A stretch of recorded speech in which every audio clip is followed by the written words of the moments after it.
Education MEC Matome, Chiloane has launched Operation Kgutla Molao school safety program. This comes after the department has seen a concerning increase in violent incidents in and around schools in the province.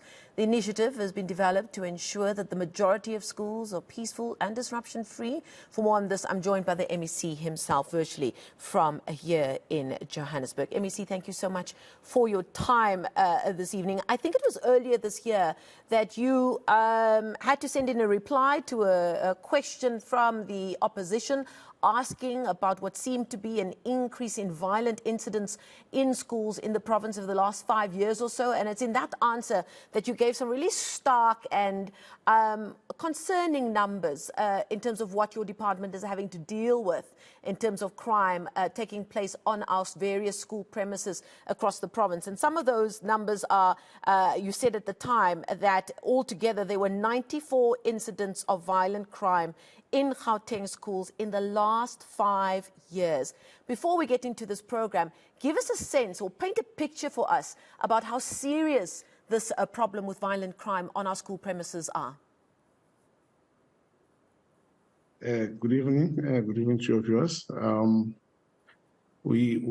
Last year we conducted a research to identify through our Matome School of Leadership.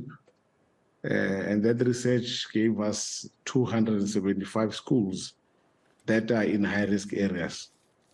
And further analysis into those schools, we found that there were similar symptoms that we could pick up.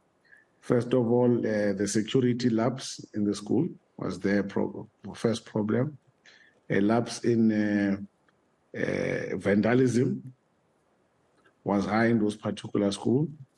There was a high prevalence or a possibility of gangsterism, whether it's minor or more, but there was some form of gangsterism in school.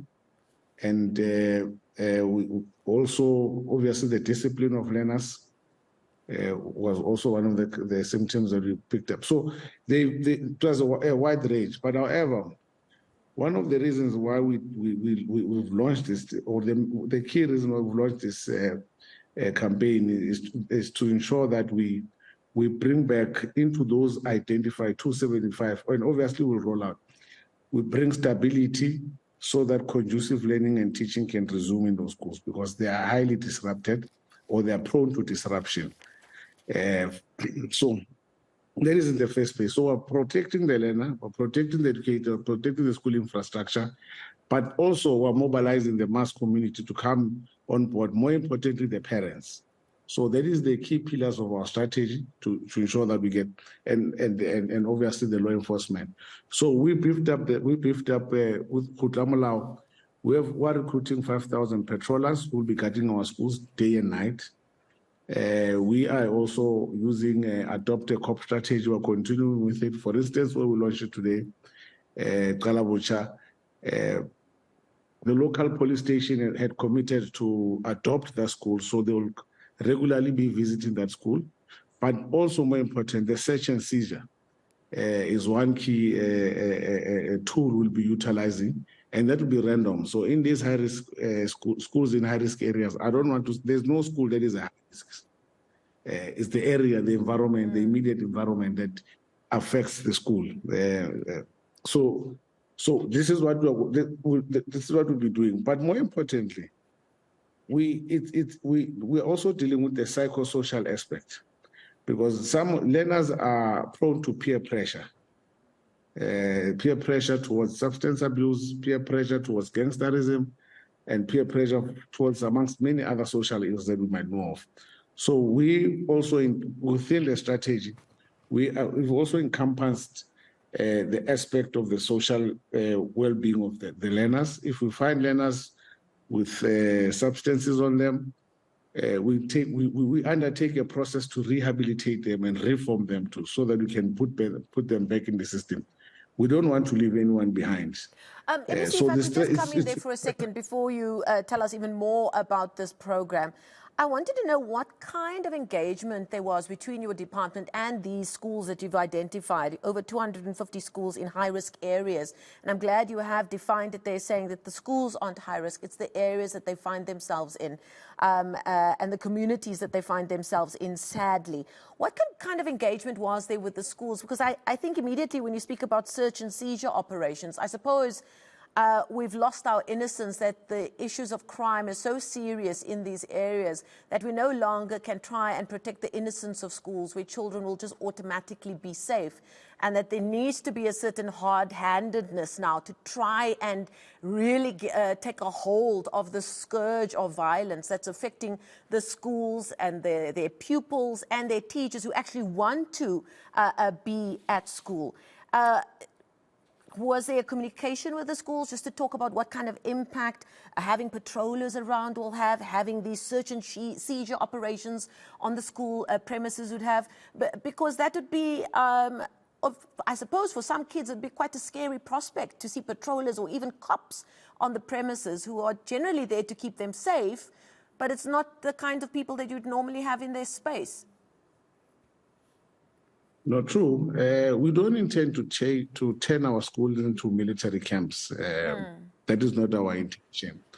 The purpose of us doing this search and seizure is that we've had incidences where children fought on the school premises carrying knives, for instance, or other dangerous weapons. And for that reason, obviously, it means that we need to stop. We have to go to the gate and stop that particular process or event. So that is why we undertake. And also, we've had some incidences which some learners were used by some of their family members. There was one learner we caught. He had some substances, these drugs. And when we asked the learner where to get these drugs were given to the learner by a family member to come and sell in the school. So we do have such incidences. So that's why we are taking this particular approach of search and seizure. That is the whole purpose of it, to see if we can, for instance, today we did that operation in that school. We only found one weapon of a knife from the whole school, and no any substance. So that is that shows, and that is the main purpose of that is deterrent. You know, we want to deter these activities more than anything. We don't want kids to not to bring any weapons to school. That is our intention.